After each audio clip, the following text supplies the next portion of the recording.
하나님의 말씀은 구약성경 이사야 9장 1절에서 7절에 있는 말씀입니다. 구약성경 이사야 9장 1절에서 7절에 있는 말씀입니다. 제가 가진 성경으로 구약성경 978페이지입니다. 찾으셨으면 제가 한 절 읽고 여러분들이 한 절 읽고 교독하도록 하겠습니다. 전에 고통받던 자들에게는 흑암이 없으리로다. 옛적에는 여호와께서 스불론 땅과 납달리 땅이 멸시를 당하게 하셨더니 후에는 해변길과 요단 저쪽 이방의 갈릴리를 영화롭게 하셨느니라.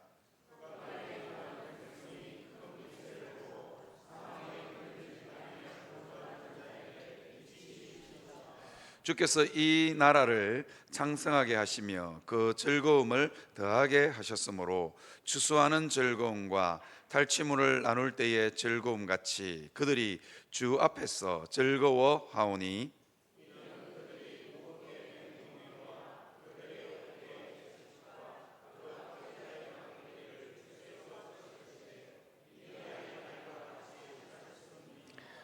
어지러이 싸우는 군인들의 신과 피 묻은 겉옷이 불에 습같이 살라지리니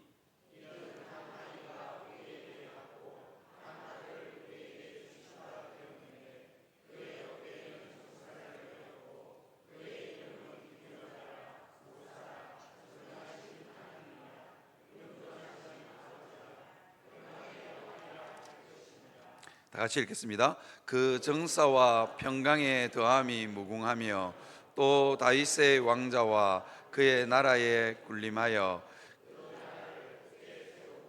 지금 이후로 영원히 정의와 공의로 그것을 보존하실 것이라. 만군의 여호와의 열심히 이를 이루시리라. 아멘. 오늘 본문에 보면 스불론과 납달리 땅에 대해서 이야기하고 있습니다. 이곳이 어떤 땅인지 잘 모르시죠? 참 생소한 땅인데 여러분 아마 이렇게 말씀하면 이 땅이 어떤 땅인지 와닿을 겁니다. 예수님이 어린 시절 자랐던 곳입니다. 예수님은 원래 유대 베들레헴에서 태어나셨지만 예수님이 실제로 자라고 어린 시절을 보낸 것은 나사렛입니다. 갈릴리 호수가 있는 그 지방에 사셨습니다. 이 스불론과 납달리 땅은 예수님이 첫 사역을 하신 곳입니다. 그래서 여러분들이 잘 아는 회개하라 천국이 가까워왔느니라, 이 말씀을 처음 선포하신 곳이 어디냐? 스불론과 납달리 땅입니다. 그러면 이 땅이 좀 마음에 와닿는 것 같습니다. 그런데 이 스불론과 납달리 땅이 그러면 대단한 곳이냐? 어떤 곳인지를 좀 알아봐야 되지 않겠습니까? 왜 예수님이 이곳에서 첫 사역을 시작하셨을까? 예수님의 공사역의 첫 사역을 이곳에서 시작하셨습니다. 왜일까? 이곳은 이스라엘의 북방 중에 북방입니다. 그래서 무슨 뜻이냐면 적들이 쳐들어오면 제일 먼저 적들을 맞았던 곳. 그래서 전쟁의 소용돌이 속으로 제일 먼저 전쟁의 소용돌이 속으로 들어가는 곳이고 제일 많이 전쟁을 겪어야 됐던 곳입니다. 그래서 그뿐만 아닙니다. 이게 이제 아수르나 바벨론이 쳐들어올 때 이 땅을 거쳐서 예루살렘으로 쳐들어 내려갔고, 그리고 나서 전쟁에 지든지 이기든지 또 올라오면서 또 이 땅을 한 번 더 짓밟는 거예요. 그러니까 한번 내려올 때 짓밟고 올라갈 때 짓밟히고, 이 땅은 전쟁이 끊이지 않았던 땅입니다. 수탈과 착취가 끊이지 않았던 땅. 이게 이제 바벨론이나 아수르 군대가 탁 쳐들어와서는 이 스불론 땅과 납달리 땅을 점령해서 군량미를 모읍니다. 그리고는 남쪽으로 내려갑니다. 애굽을 정복하기 위해서, 아니면 예루살렘을 정복하기 위해서. 그리고는요, 뭐 지든지 이기든지 상관없이 또 자기 나라로 돌아갈 때도 군량미를 여기서, 그러니까 올 때 안 빼앗기고 겨우겨우 남겨놨던 양식조차도 이제 이 이방 군대들이 빼앗아 가지고 자기 나라로 돌아가는 겁니다. 이겼으면 이겼다고 그 땅을 짓밟고, 졌으면 분풀이를 하고 돌아가는 곳, 그곳이 스불론과 납달리 땅이었습니다. 그래서 그 땅에는 늘 절망이 드리워져 있는 곳, 흑암과 사망의 그늘이 언제나 짓누르고 있는 곳이 이 스불론과 납달리 땅이었습니다. 그러니까 이 땅에 사는 사람들도 뭐냐면 늘 멸시받고 천대받는 것이 너무너무 익숙했습니다. 왜냐하면 이스라엘 안에서도 이것을 늘 멸시하고 천대했습니다. 그러니까 여러분들이 한번 들어보실 만한 성경인데요, 나사렛에서 무슨 선한 일이 나겠느냐. 이 나사렛은 이 스불론과 납달리 땅에 있는 도시 중에 하나입니다. 예수님이 어린 시절을 보내었던 곳이 이 나사렛입니다. 그런데 뭐라고 하냐면 나사렛에서 무슨 선한 일이 나겠느냐, 그렇게 이야기합니다. 갈릴리에서 무슨 선지자가 나겠느냐, 그렇게 이야기하는 곳. 그러니까 짓밟히고 또 짓밟혔던 곳이고, 자기들 스스로도 우리는 그냥 막 걸렀다, 뭐 이러는 곳이 어디냐, 납달리와 스불론 땅이었습니다. 그런데 여러분, 오늘 우리가 본문을 한번 잘 들여다봤으면 좋겠습니다. 왜 스불론과 납달리 땅에 이런 고난과 이런 짓밟힘과 수치와 착취의 역사가 왜 있었냐 하는 것입니다. 그냥 아수르가 쳐들어왔어요, 아니면 바벨론이 쳐들어와서 그렇습니다, 그렇게 이야기하면 안 된다는 것입니다. 오늘 이 아수르를 짓밟은 사람이 누구냐? 여호와 하나님이십니다. 오늘 1절을 잘 보시면 여호와께서 스불론 땅과 납달리 땅이 멸시를 당하게 하셨더니, 그렇게 이야기합니다. 이게 이제 짓밟히는 역사, 환난과 고난으로 이 스불론 땅을 몰아넣으신 분이 누구냐? 여호와 하나님이라는 겁니다. 여호와께서 멸시를 당하게 하셨다. 그런데 우리가 참 이 땅에, 이 스불론과 납달리 땅에 살고 있는 사람들도 눈물겨운 삶, 절망의 삶을 살았지만, 여러분, 이 땅이 절망과 눈물이 겨우면 겨울수록, 아니 이 땅을 그 짓밟힘의 역사 속으로 몰아넣었던 하나님의 마음은, 하나님의 눈에는 피눈물이 흘렸습니다. 이 땅 백성의 사람들의 그 눈에, 스불론과 납달리 땅에 사는 사람들 마음속에 눈물이 흘렀다면, 하나님의 마음에는 피눈물이 흘렀다는 것을 여러분 기억하셔야 됩니다. 그래서 예수님이 이곳에서 어린 시절을 보내고 이 땅 백성의 슬픔과 아픔을 예수님이 몸소 체험합니다. 그리고는 예수님이 첫 사역을 이곳에서 시작하십니다. 왜냐하면요, 회복되어야 되기 때문입니다. 하나님이 망가뜨렸음에, 하나님이 환난과 고난, 짓밟힘의 역사로 그 땅을 덮었음에, 흑암과 사망의 그늘을 하나님이 덮었음에 하나님이 걷어내시겠다. 여러분, 언제나 주님의 눈물이 있는 곳, 주님의 관심이 있는 곳, 우리가 망가진 곳입니다. 여러분, 우리 죄 때문에 망가졌던 어쨌든지 간에 주님의 관심은 여기에 있음을, 스불론과 납달리 땅 같은 땅에 있음을 여러분 꼭 명심하시기를 바랍니다.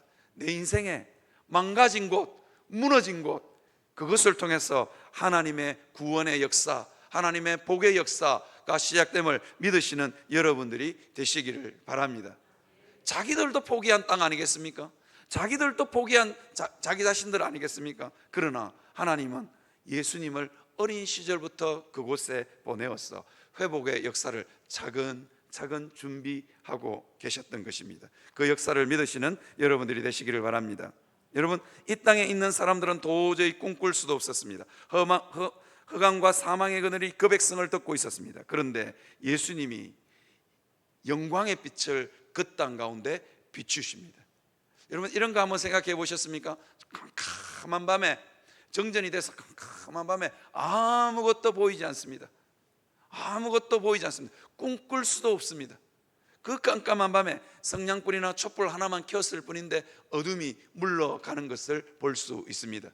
예수님의 사역이 이와 같습니다. 꿈꿀 수도 없고 절망뿐인 그 땅 가운데서 예수님이 영광의 빛을 비추어자 사람들이 꿈꾸기 시작합니다. 사람들이 구원의 역사를 바라볼 수 있게 되는 것입니다. 사랑하는 성도 여러분, 삶이 아무리 어렵고 절망적이다 할지라도 여러분 꿈꿀 수 있는 여러분들이 되시기를 바랍니다.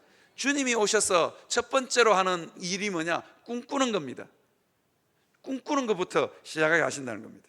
제가 우리 강사 목사님을 이렇게 저렇게 모시고 다니면서, 우리 교회는요 젊은 사람은 다 떠났어요. 그러니까 우리 김광석 목사님 뭐라는 줄 아세요? 막 그냥 사세요. 그분다운 답을 한 것 같아요. 막 그냥 어르신들하고 그냥 막 잘 그냥 사시면 되지, 뭘 젊은 사람들 그 있어봐야 뭐 하겠냐고. 아니, 자기 교회는 젊은 사람들 많으니까 그런 소리 하지, 그죠? 그래서 뭐 괜히 물었다. 나는 뭐 특별한 비법이 있는 줄 알았더만 비법이 없더라고요. 사랑하는 사랑도 여러분, 우리 교회에 대학생들이 오겠습니까? 모르겠습니다. 저도 확신이 없습니다. 그런데도 저는 한번 꿈꿔보려고 합니다. 그래서 우리 교육자들 보고 김광석 목사님한테 오시기도 전에 우리가 먼저 교육자의 시간에 의논했습니다. 다음 주부터 우리 교육자들이 일주일에 한 번 점심을 먹는데 부경대하고 동명대 구내식당에 가서 밥 먹는다. 한번 가봐야 될 거 아닙니까? 뭐 답이 안 보여도 가다 보면 답이 보이지 않을까요? 가다 보면 전도의 문이 열릴 거. 그래서 우리는 밥이라도 거기서 먹는다. 그러니까 우리 청년부 담당 강도사님이 아멘 하더라고요. 자기는 기꺼이 가서 거기 가서 먹겠대. 그래서 기분 좋으면 교수 식당에 가서 밥 사줄 테니까 걱정하지 마라. 그러니까 더 아멘 하더라고요. 여러분, 길이 보이지 않고 아무 소망도 없지만 꿈꿀 수 있는 여러분들이 되시기를 바랍니다. 한번 발버둥을 쳐봐야 되는 거예요. 발버둥은. 그죠? 제가 우리 어르신들 보면서 이런 생각을 종종 합니다. 우리 교회는 78년생 이상 1여 2여 위로, 그 다음에 1남, 이번에 효도관광 가는데 우리 교회 교인들이 효도관광 가시는 세대가 78세 이상부터 갈 수 있거든요. 1남은 그거보다 조금 더 나아요. 어쨌거나 효도관광 갈 수 있는 65세를 꺾으면 우리 교회 전 교인이 거의 다 가야 되는 판. 우리 교회는 60세는 아예 젊어요. 새파랗습니다 아직까지. 그러니까 계산을 해보니까 몇 명인지 아세요? 120명인가 140명이에요. 우리 교인의 3분의 1 이상이 80대라니까요. 80대.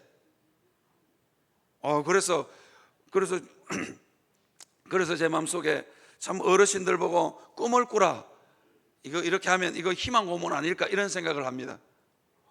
한번 꿈을 꿔보십시오. 여러분의 자녀들을 놓고, 여러분의 가정을 놓고, 여러분의 인생을 놓고 꿈을 꾸시라. 그러면 우리 어르신들 전부 다 그러면 내가 살아봤자 얼마나 산다고 다들 그러고 계시고 앉아 계실 거 아닙니까? 그죠? 지금도 그런 표정이십니다. 이걸 가르쳐서 전문적인 용어로 종교학대라 그럽니다. 목사가 아니 이제 어르신들 보고 한번 꿈꾸시라고, 여러분의 자녀들을 놓고 꿈꾸고 여러분의 가정을 놓고 꿈꾸고 기도하고 하나님 앞에 한번 매달려 보십시오. 그러면 어르신들이 지금 내가 살아봤자 얼마나 살겠노, 다 해봤는데 안 되더라, 그러고 앉아 계실 거 아닙니까?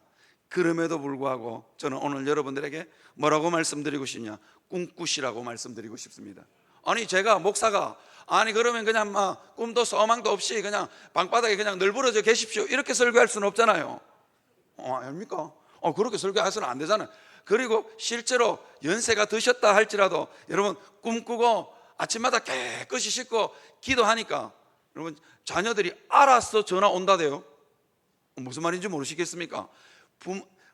우리 어머니는, 어느 목사님이 저한테 오셔가지고 그런 이야기를, 우리 어머니는 아침마다 일어나서 기도하신다고. 여호와를 앙망하는 자는 독수리같이 여러분 올라가는 것을 믿으시기를 바랍니다. 그러니까 전화 안 오던 아들도 기도하는 어머니한테는 전화 온다는 거예요. 그러면서 그 목사님 그러더라고요. 나는 우리 어머니한테 전화하는 시간이 가장 즐겁다고. 이야, 어머니한테 돈이 나오는 것도 아니고 떡이 나오는 것도 아니고 돈 줘야 될 판인데 그 아들이 무슨 일만 있으면, 집안에 무슨 일만 있으면 전화가 온다는 거예요. 여러분 우리 김관석 목사님 표현을 빌면 자식 새끼 뭐 이렇게 해야 되는데, 자녀들, 저는 고운 말을 쓰겠습니다. 자녀들 전화 오기를 기다리지 마시고 여러분들이 기도하셔서 꿈꾸는 분이 되시기를 바랍니다. 그러면요 그 주위에 사람들이 모여든다니까요. 희한하죠. 애들도 압니다. 우리 처갓집에 우리 처갓집 이야기 이거 잘해야 되는데 우리 장모님 제 영상 설교 듣고 계셨어. 우리 처갓집에 두 할아버지가 계셨어요. 한 분은 정조 할아버지, 한 분은 우리 장인어른. 그런데 우리 정조 할아버지는 100살이 다 돼 가시는 분이에요. 그런데 우리 꼬맹이들이 어디에 가서 노는 줄 아십니까? 우리 장인어른이 훨씬 더 젊은데 60대인데 어디 가서 놀 것 같습니까? 기도하시는 정조 할아버지한테 간다. 희한하죠. 왜냐하면요 꿈꾸는 사람 옆에는 사람이 모이게 되어 있습니다. 그죠? 여러분 정말로 삶이 아무리 고달프고 힘들어도 여러분 꿈꿀 수 있는 여러분들이 되시기를 주님의 이름으로 축원합니다. 로마서 4장 18절에 보니까 아브라함이 바랄 수 없는 중에 바라고 믿었으니 라고 이야기하고 있습니다. 바랄 수 없는 중에, 여러분 우리 교회 교인들 중에 연세 많다 그러지만 100살 넘으시는 분은 아무도 없습니다. 아무도 없죠? 제가 벌써 확인하고 왔습니다. 교적부 확인하고 왔습니다. 100살 넘으신 분 아무도 없습니다. 100살 근처에 가시는 분이 있어도. 그런데 아브라함은 100세에 아들을 낳을 것을 꿈을 꾸고 하나님을 믿었던 사람입니다. 여러분, 바랄 수 없는 중에 바라고 믿을 수 있는 여러분들이 되시기를 주님의 이름으로 축원합니다. 살아봤으니까 안 되더라, 해봤으니까 안 되더라, 그렇더라도 하나님 앞에 끝까지 매달릴 수 있는 여러분들이 되시기를 바랍니다. 여러분, 이사야서예요. 끊임없이 하나님 이사야 선지자에게 심판, 저주, 이 백성은 죽을 거다, 이 백성은 포로로 잡혀갈 거다, 그렇게 해놓고 하나님께서 갑자기 9장에 와서는 갑자기요, 이 백성이 바로 앞정만 해도 뭐냐면 이 땅을 굽어보아도 환난과 흑암과 고통의 흑암뿐이니, 8장 9장 마지막 절을 한번 보십시오. 이 땅을 굽어보아도 환난과 흑암과 고통의 흑암뿐이라. 그들이 심한 흑암 가운데로 쫓겨 들어가리라. 아니, 그래 놓고 엎어져도 환난, 엎어져도 흑암, 맨날 그렇게 예언하다가 뭐라고 하냐면 어느 날 갑자기 이사야 선지자에게 하나님께서 회복과 구원의 환상을 보여줍니다. 선지자도 살아야 될 거 아니에요. 무슨 말인지 모르시겠습니까? 선지자도 맨날 죽고 맨날 잡혀가고 맨날 흑암이 두려워지고 하나님의 저주가 임하는 이 환상만 보다가 선지자도 일상을 감당하려면 뭐가 필요하다? 꿈꾸는 게 필요하기 때문입니다. 하나님은요, 이 꿈꾸는 거요, 이 납달리 땅과 스불론 땅과 납달리 땅에 하나님의 큰 영광이 비추는 거, 이거요, 이사야도 하나님 앞에 사기당했다니까요. 그 이야기가 무슨 말이냐면 이사야는 이 환상을 볼 때 자기 당대에 아니면 자기가 죽고 나서 바로 이 일이 이루어질 줄 알았지만 이 일이 언제 이루어진지 아십니까? 700년 후에 이루어집니다. 그런데 선지자는 이 700년 후에 이루어질 일을 마음에 품고 기뻐하고 즐거워하다가 죽습니다. 사랑하는 성도 여러분, 바랄 수 없는 중에 바라고 믿으시는 여러분들이 되시기를 바랍니다. 그래야만 고달프고 모진 삶을 견딜 수 있는 힘이 거기서부터 온다니까요. 그래서 이사야 선지자에게 이걸 보여준 겁니다. 그리고 왜 또 이사야가 왜 이 이야기를 잡혀갈, 포로로 잡혀가서 죽을 고생을 할 이스라엘 백성들에게 이 환상의 예언을 해주느냐? 모진 세월 견디라고요. 바벨론 땅에 잡혀가서 그발 강가에서 모진 노동을 감당하고, 그리고는요, 하나님 성전에서 그 하나님을 찬양하는 데 쓰던 수금을 군사들이 술 한잔 먹고 춤추는데 박자 맞추기 위해서 그 수금을 연주하고, 그리고는 강가 버드나무 가지에다가 그 수금을 걸고 울 때 뭘 기억하라고요? 장차 하나님이 스불론과 납달리 땅, 이 압제받는 땅, 흑암과 사망의 그늘이 드리워져 있는 이 백성에게 하나님이 영광의 빛을 비추실 것이다, 이 백성에게 꿈꾸게 하실 것이다, 그 말씀을 하고 있는 것입니다. 사랑하는 성도 여러분, 꿈꾸시는 여러분들이 되시기를 바랍니다. 그렇죠? 바랄 수 없는 중에 꿈꾸시는 여러분들이 되시기를 바랍니다. 오늘 2부 예배 젊은 분들이 많이 오셨는데, 여러분 삶이 아무리 고달파도, 여러분 우리나라가 헬조선이라 할지라도 여러분 꿈꿀 수 있는 여러분들이 되시기를 바랍니다. 그래야 이 모진 세월 버티고 이깁니다. 요셉이 자기 형들에게 팔려서 애굽으로 갑니다. 그리고는 또 그 정도쯤 했으면 고생 끝나야 되는데 또 애굽에서도 감옥으로 갑니다. 그 요셉의 모진 삶을 버티게 해줄 수 있는 게 무엇이었겠습니까? 꿈입니다. 꿈. 요셉이 젊은 날, 아니면 요셉이 끊임없이 꾸었던 그 꿈 때문에 요셉은 그 모진 세월을 버티고 마침내는 애굽의 총리 자리에 올라갈 수 있었던 것입니다. 사랑하는 성도 여러분, 꿈꿀 수 없는 중에도, 바랄 수 없는 중에도 하나님을 믿고 꿈꾸시는 여러분들이 되시기를 바랍니다. 우리 어르신 성도들에게도 제가 권면드리고 싶습니다. 뭐라고 권면드리고 싶으냐? 거지 나사로를 기억하시기를 바랍니다. 왜 이 말씀을 드리는지 이해가 안 되시죠? 거지 나사로는 일평생토록 부잣집 대문에서 구걸하며 살았습니다. 그의 몸은 헌대가 나서 정말로 기와장으로 팍팍 긁어야 되는, 그래서 고칠 수 없는 고질적인 피부병을 앓고 부자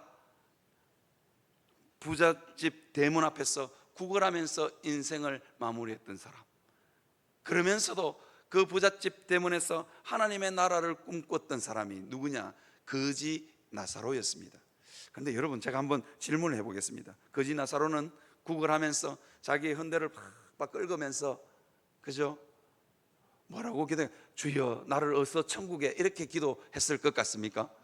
그러면 정말로 인생의 리얼리티가 너무 떨어지는 겁니다. 여러분, 거지 나사로는 뭐라고 기도했을까요? 뭐라고 기도했을 것 같습니까? 주님, 나도 이 피부병 좀 낫게 해주십시오, 그렇게 기도하지 않았겠습니까?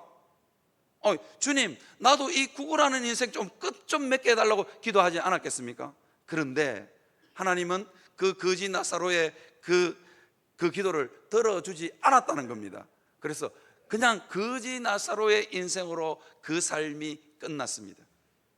그렇죠? 그럼에도 불구하고 여러분, 그 거지 나사로를 바라보는 사람들은 전부 다 부잣집 대문에서 구걸하는 그 거지 나사로를 보면서 고개를 절레절레 흔들었지만, 그 거지 나사로를 바라보면서 너무너무 마음 아파하셨던 분이 계십니다. 그분이 누굴까요? 하나님이십니다. 기도해도 들어줄 수 없는 그 나사로의 삶을 보면서 하나님은 배루고 또 배루었습니다. 네가 천국에 오기만 와라. 그러면 그 모든 눈물을 내가 다 닦아주리라. 아브라함의 품이 더 따뜻했고 더 아브라함을 꼭 안아주었던 이유가 뭐냐? 거지 나사로가 그 땅에서 고생을 했기 때문입니다. 그 땅에서도 천국에 대한 소망을 잊어버리지 아니하고 그 땅에서도 그렇게 묵묵히 살았기 때문입니다. 바랄 수 없는 중에 바라고 믿었던 나사로에게 하나님이 위로해 주셨던 것입니다. 사랑하는 성도 여러분, 죽을 때까지 꿈꿀 수 있는 여러분들이 되시기를 주님의 이름으로 축원합니다. 이것이 선지자에게 이 구원의 환상, 정말로 하나님의 진노와 심판이 몰아치는, 죽음과 흑암이 하나님이 몰아치는 그 상황 가운데서도, 그 환상만 끊이지 않는 그 상황 가운데서도 선지자에게 회복과 구원의 환상을 보여주신 이유가 여기에 있는 것입니다. 사랑하는 성도 여러분, 바랄 수 없는 중에 죽는 날까지 꿈꿀 수 있는 여러분들이 되시기를 바랍니다.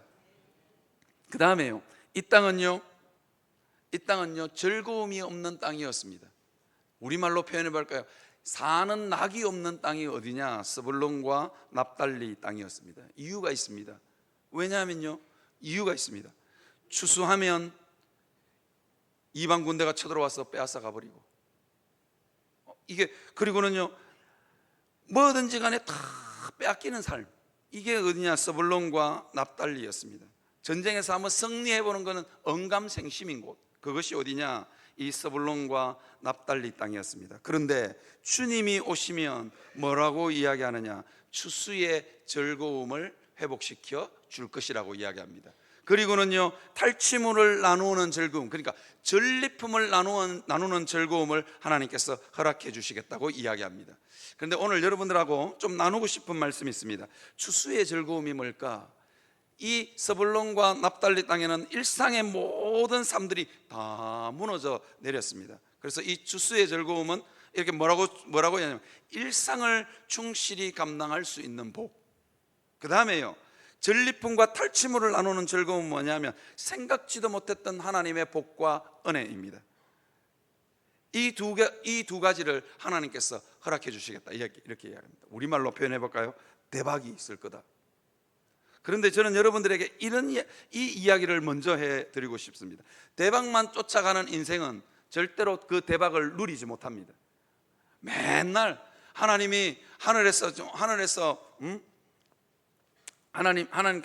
돈벼락을 하나님께서 내게 안 주시나, 그렇게 맨날 기대하고 사는 사람들, 내 돈벼락 받는 역사를 본 적이 없습니다. 그런데 그런 분에게는 돈벼락을 부어도 그 돈을 어디 갔는지 사라져 버려요. 그 이유가 뭐냐면 오늘 본문은 우리에게 무엇을 이야기하냐? 추수의 즐거움을 먼저 이야기하고 있습니다. 삶의 조그만한 일상에서 하나님의 복을 발견하는 법을 배워야 생각지도 못했던 은혜가 왔을 때 그것을 내 것으로 받아 누릴 수 있다는 겁니다. 그 이야기를 하고 있는 겁니다. 그래서 오늘 본문은 무슨 이야기를 하고 있냐면 무슨 이야기냐? 내 손이 수고한 대로 먹는 것이 하나님께 복이다라고 이야기하고 있습니다. 이게 무슨 이야기냐면요, 제가 서울에서 목회할 때 권사님 한 분이 아주 귀티나게 생겼어요. 그런데 권사님 한 분이 저보고 이런 이야기를 해주셨어요. 목사님, 손이 수고한 대로 먹는 게 복입니다 그러더라고요. 무슨 소린가 싶었더만 원래 이분의 남편이 건축업을 하셨는데 정말로 강남에서 떵떵거리면서 살았습니다. 그냥 돈이 왜 없어 이런 분, 그냥 강남의 청담동에 그냥 부잣집 아줌마였어요. 왜 돈이 없어? 돈이 없는 건 한 번도 상상해 본 적이 없는 거예요. 그냥 남편이 그냥 돈을 갖다 주니까 저도 그런 집에 한번 태어나 봤으면 좋겠어요. 그냥 그런 분이었어요. 그런데 이 남편이 사업이 완전히 쫄딱 망합니다. 뭐였냐면 교회 건축을 했거든요. 교회 건축을 했는데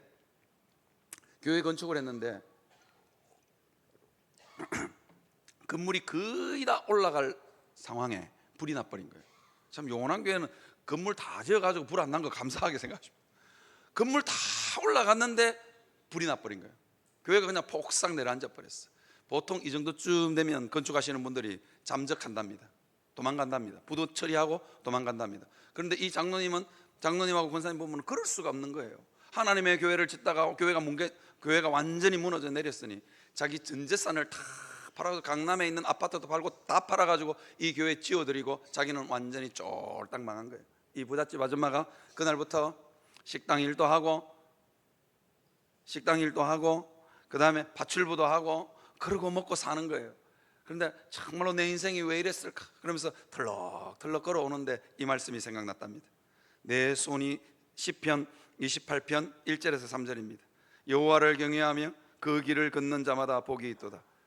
여호와를 경외하며 그 길을 걷는 자가 복이 있다 그러는데 자기는 이 복이 뭘까? 그 다음에 보니까 뭐라 그러냐면 내가 내 손이 수고한 대로 먹을 것이라 내가 복되고 형통하리로다. 이게 시편은 우리에게 이야기해 주고 있습니다. 뭐가 복이냐? 내 손이 수고한 대로 땀 흘려서 벌어먹는 거기에 복이 있다는 거예요. 이 권사님이 이걸 터득한 거예요. 땀 흘렸어, 일한 대로 일한 만큼 벌어먹는 여기에 복이 있다는 걸 아는 거예요. 여러분, 일상의 조그마한 것에서 여러분 복을 발견할 수 있는 여러분들이 되시기를 바랍니다. 거기서 복을 발견할 수 있어야 생각지도 못했던 하나님의 대박 같은 은혜가 복이 부어졌을 때 그걸 내 것으로 받아 누릴 수 있다니까요. 하나님은 철저하게 이걸 훈련시키십니다. 그러면서 뭐냐면 3절 한번 보여주시겠습니까? 시편 28편 3절 내 안방에 있는 내 아내는 결신한 포도나무 같으며 내 식탁에 둘러앉은 자식들은 어린 감람나무 같으리로다. 그렇게 이야기했습니다. 여러분, 이게 그냥 시편이니까 아주 아름답게 이렇게 표현해놨는데 우리말로 표현하는 내 집 안방에 퍽 퍼진 아내가 아름답도다. 그걸 발견할 수 있어야 된다니까요.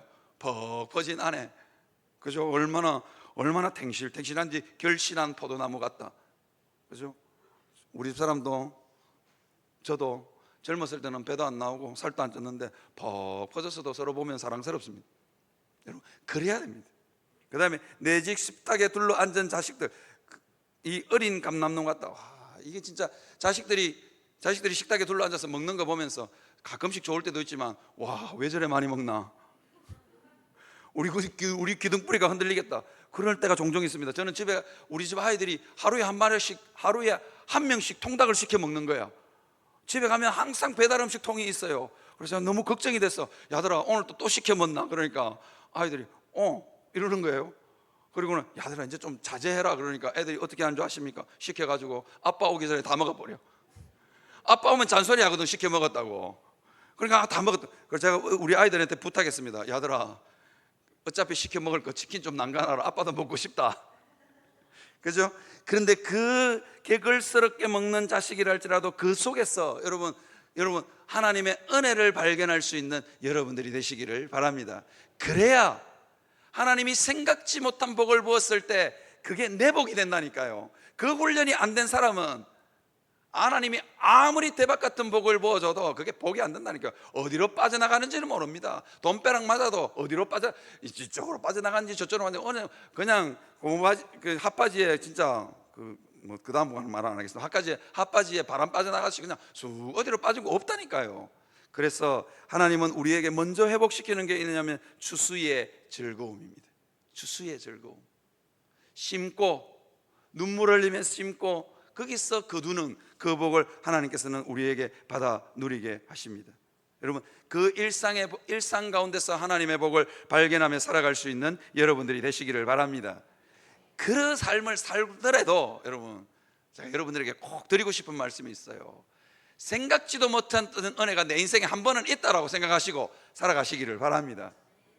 아무리 인생이 흔들려도 일상에서 아무리 복이 있어도 하나님 내게 한번 넘치도록 한번 부어주십시오. 그 꿈과 소망은 안 붙어 그 꿈과 소망을 이루지 못하고 천국 간다 할지라도 여러분 그 꿈과 소망은 간직하고 살아가시기를 바랍니다. 그게 뭐냐면 전리품을 나누는 즐거움입니다. 저는 참 가난한 집에서 가난한 목회자로 살다가 장가를 갔습니다. 장가를 갔는데 대기업 다니는 와이프에게 장가를 갔습니다. 와, 월급을 많이 받아오더라고요. 그것도 너무너무 좋았는데 어느 날 갑자기 아내가 저보고 그러더라고요. 우리 외식하러 가지. 저는 그때까지만 해도 외식이 뭔지 몰랐습니다. 뭘 외식이냐고, 돈 아껴야지 뭐 이렇게 가난에 찌들려 살던 목회자였습니다. 그런데 우리 집사람이 통장 하나를 쓱 내밀면서 오늘 상여금 받았어 그러더라고요. 근데 상여금을 받았는데 진짜로 많이 받아왔더라고요. 제 1년 목회 연봉을 다 모은 것보다 더 많아. 네, 그때부터 제가 대기업 욕을 안 한다니까요. 제가 왠지 아세요? 저는 사회학과 다니면서 대기업은 우리나라 착취 구조의 최정점에 있는 곳이라고 제가 얼마나 욕을 하고 살았는지 모릅니다. 그런데 그때부터 와, 그 어마어마한 금액을 주는 그 대기업이 너무너무 사랑스러워 보였습니다. 그때부터 제가 욕을 안 합니다. 그런데 하나님이요, 생각지도 못했던 이 엄청난 상여금을 받는 순간 제 마음속에 있는 가난에서 찌들리고 원망하고 분노했던 마음들이 싹 녹아내리더라고요. 그러면서 내 옆에 있는 사람들이 보이기 시작했습니다. 저는 우리 집사람이 회사 다닐 때만 해도 옆에 있는 가난한 신학생들 많이 도왔습니다. 많이 도왔습니다. 진짜로 내 인생에 나눌 날도 있구나. 저는 깜짝 놀랐습니다.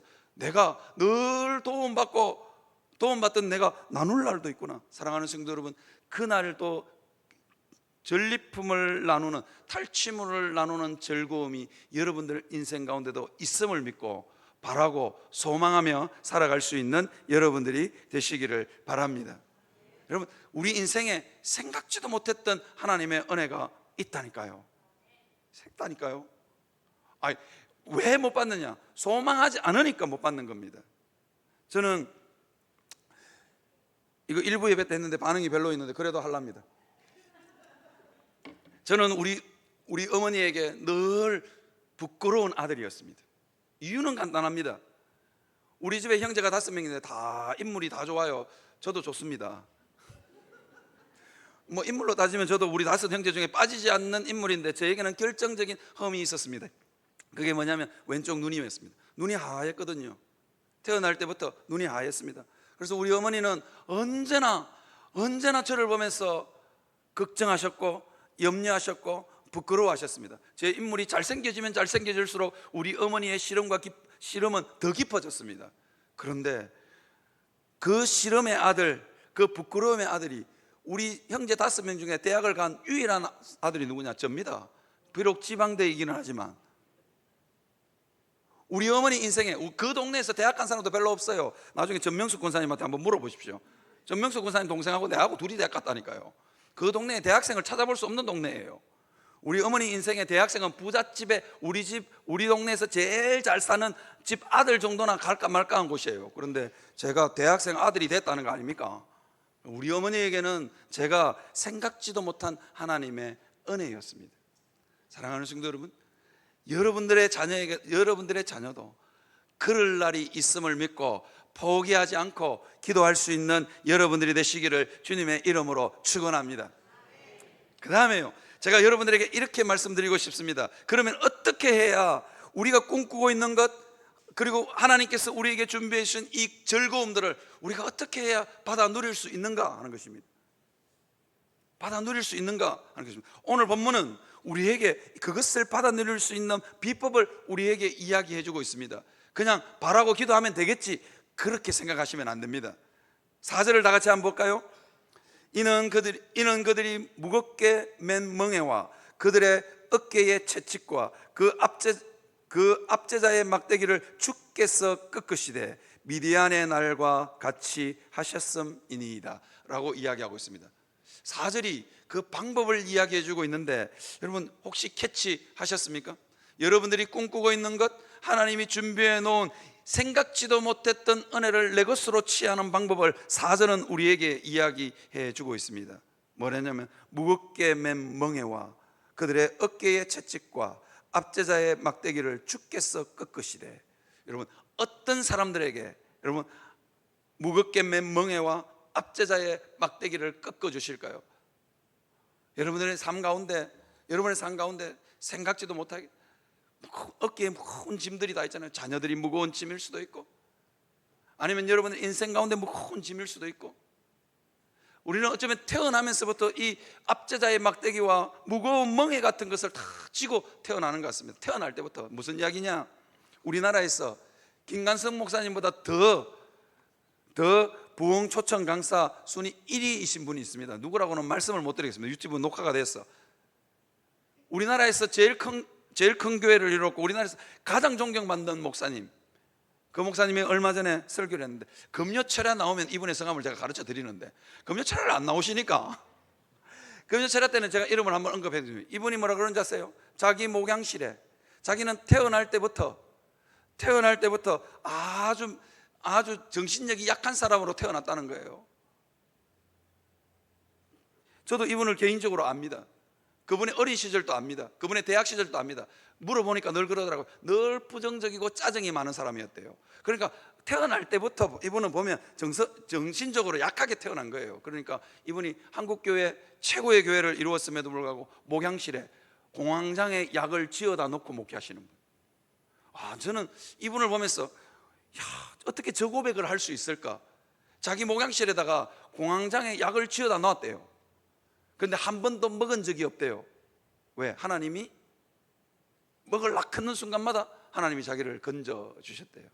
여러분 이게 뭐냐면 우리 삶 가운데 있는 압제자의 막대기와 무거운 멍에들입니다. 우리는 다 이 멍에들을 가지고 있습니다. 그래서 꿈꿀 수도 없고 바랄 수도 없습니다. 믿을 수도 없습니다. 사단은 끊임없이 우리를 이 무거운 멍에와 압제자의 막대기로 우리를 인생을 누릅니다. 그런데 이 압제자의 막대기가 꺾어져 나가는 순간이 있습니다. 그때가 언제냐? 오늘 본문에 뭐라고 하냐면 미디안의 날과 같이라고 이야기하고 있습니다. 미디안의 날과 같이. 도대체 어떻게 하면 이 미디안의 날같이 돼서 우리 안에 있는 우리를 짓누르는 이 멍에와 압제자의 막대기가 꺾여 나갈까? 이 본문은 우리에게 그 힌트를 뭐라고 하냐면 미디안의 날과 같이라고 이야기하고 있습니다. 이 미디안의 날이 어떤 날이냐? 구약의 백그라운드를 가지고 있는 단어입니다. 기드온이, 하나님이 기드온을 부르십니다. 여러분 기드온을 하나님이 부르실 때, 큰 용사 기드온이라고 불렀을 때 기드온이 여러분 어디서 부름받은 줄 아십니까? 어디서? 포도주 접털입니다. 완전히 찌질이었습니다. 포도주 접털 속에 들어가서 포도주를 추수한 게 아니라 밀을 추수하고 있었습니다. 뺏길까 싶었어. 미디안이 언제 쳐들어오면 이거 뺏길지 몰라가지고 포도주 접털 속에서 추수를 하고 있는 그 사람을 하나님이 부르셨습니다. 하나님의 큰 용사로 부르셨습니다. 그리고는 수만 명의 미디안 군대가 쳐들어왔는데 기드온아 네가 나가서 전쟁해라. 전쟁하니까 뭐라 그러는지 아세요? 하나님이 이 미디안이 어느 정도 수가 많으냐? 미디안이 골짜기에 누웠는데 메뚜기에 많은 수 같고, 그 다음에 그들의 낙타의 수가 많아 해변에 모래같이 많았다 그럽니다. 어마어마한 숫자가 미디안이 쳐들어 올라왔습니다. 그런데 하나님이 기드온 보고 병사를 모아라 그랬는데 많이 모였어요. 그러니까 하나님이 뭐라 그러신지 아십니까? 많다. 겁내는 사람 다 돌려보내라 그러니까 1만 2천 명이 돌아가 버립니다. 그리고도 10,000명이 남았어. 하나님 이걸로는 세 발의 피입니다. 택도 없습니다. 그러니까 뭐라고 이야기하느냐? 기드온아 또 돌려보내라. 10,000명 너무 많다는 거예요. 어떻게 돌려보내느냐? 물 먹는 거, 계곡에 가서 물을 한번 먹여봐라. 무릎을 꿇고 벌컥벌컥 사나이답게 마시는 놈은 따 보내라. 어떤 놈만 남길까요? 그러니까 손에 물을 받아가지고 햇바닥으로 낼름낼름 핥는 뭐 개도 아니고, 그죠? 햇바닥으로 낼름낼름 먹는 그 놈만 남겨놔라는 거예요. 그게 몇 명이냐? 300명입니다. 전쟁하기에는 정말로 뭐라 그래야 될까요? 전쟁을 할 수도 없는 사람, 벌벌벌 떠는 사람들만 모아놨습니다. 낼름낼름 햇바닥으로 물 한 병 벌컥벌컥도 못 마시고 햇바닥으로 낼름낼름 핥아서 먹는 사람만 남겨놔라는 겁니다. 하나님은요, 그 300명의 용사를 통해서 하나님이 일하십니다. 무슨 이야기냐? 나만 믿으라는 거예요. 그리고는 이 기드온이 쳐들어가서 항아리 속에 횃불을 넣어가지고 뭐라 하냐면, 그 항아리를 깨뜨리면서 여호와의 칼이여 기드온의 칼이여, 그걸 외치자마자 그 수만 명의 백성들이 깜짝 놀라가 자기들끼리 싸우는 거예요. 여러분, 하나님의 일하시는 방식이 이와 같습니다. 여러분, 때때로는 우리는 인생의 막다른 골목을 만나기도 하고 도저히 꿈꿀 수도 없는 상황에 우리가 놓이기도 합니다. 여러분의 자식의 문제든 가정의 문제든 경제적인 문제든 여러분의 정신적인 문제든 우리는 수많은 멍에들을 안고 압제자의 막대기를 이고 살아가는, 어깨에 무거운 짐들을 가지고 살아가는 존재들입니다. 그때마다 여러분, 하나님을 바라볼 수 있기를 바랍니다. 내 힘이 아니라 하나님을 바라볼 수 있기를 바랍니다. 너희는 가만히 있어서 오늘 너희에게 베푸시는 여호와의 구원을 보라. 여러분, 그 하나님 앞에 믿음으로 반응할 수 있는 여러분들이 되시기를 주님의 이름으로 축원합니다. 제가 마지막 예를 들고 여러분들에게 마무리 지으려고 합니다. 제 인생 가운데 저도요, 왼쪽 눈이 실명이었고 저도 험한 세월들을 보냈으니까 고등학교 2학년 때부터 제 삶에 우울증이 찾아왔습니다. 저는 처음에 이게 우울증이 찾아왔을 때 제 삶 가운데 이게 우울증인지도 몰랐습니다. 왜 이렇게 살기가 싫지? 인생에 아무 낙이 없어요. 아니, 그 20대 대학생이 살기 싫다는 게 이게 웬 말인가요? 예수를 믿는데도 불구하고 제 신대원 시절에 신학교 도서관에서 제가 주로 읽던 책 우울증 극복법 뭐 이런 거 늘 읽었습니다. 해결이 안 되더라고요. 제가 오죽했으면 우리 어머니가 먹는 우울증 약까지 훔쳐서 먹어봤겠습니까? 그런데도 반응도 없어. 정신과 선생님 같은 우리 어머니 모시고 가는 불면증 때문에 우리 어머니 정신과를 다니셨는데, 제가 그것에 모시고 가서 우리 선생님 보고 물었습니다. 선생님, 나도 좀 처방해 주셔요. 의사 선생님이 웃어요. 이거 괜찮습니다, 그냥 사세요 이러더라고요. 근데 내 마음은 너무너무 지옥이었어요. 너무너무 괴로웠습니다. 새벽에 제일 괴로울 때가 언제냐면 새벽 기도 간다고 일어났을 때. 잠은 깼는데 새벽 기도가 가기 싫어. 인생이 살기 싫은 사람한테 어떻게 새벽 기도가 가고 싶겠어요? 기도해봤자 별 소용도 없고. 여러분, 그때마다 제가 어떻게 기도했는 줄 아십니까? 비계를 탁 가슴에 껴안고 주여 한번 살려주시옵소서. 그리고는 목사니까 안 갈 수가 없잖아요, 새벽 기도. 그리고 궁둥이 탁 들고 침대에 누워 앉아가지고 비계 감고 막 여대로 탁 죽었으면 좋겠다 들고 그런 생각이 들 때마다 주여 한번 살려주시옵소서. 그리고 그냥 새벽 기도 와가지고 교회 와서 그냥 자빠져서 잡니다. 뭐 뵐 수 있겠어요? 흑암과 사망의 그늘이 내 속에 드리워졌는데 뭐 뵐 수 있겠어요? 그러니까 막 자빠져 잡니다. 그런데요, 주님 한번 살려주십시오, 주여 한번 살려주십시오. 그렇게 했던 그날 아침에 교회로 출근하잖아요. 교회로 출근하는데 어떤 느낌이냐면, 하나님이 제 인생에 진짜로 그 우울증의 밑바닥 가운데서 저를 훅 하고 땡겨 올리는 느낌. 이거는 경험해 본 사람이 압니다. 진짜로 살아갈 힘과 용기가 내 마음속에 훅 하고 밀려 들어옵니다. 내가 완전히 바닥에 착 달라붙어 있다가 하나님이 나를 그냥 내 머리를 잡고 그냥 쑥 땡겨 올리는 느낌. 여러분, 그거 몇 번 하고 나니까 그 다음에는 우울증이 별로 겁도 안 나요.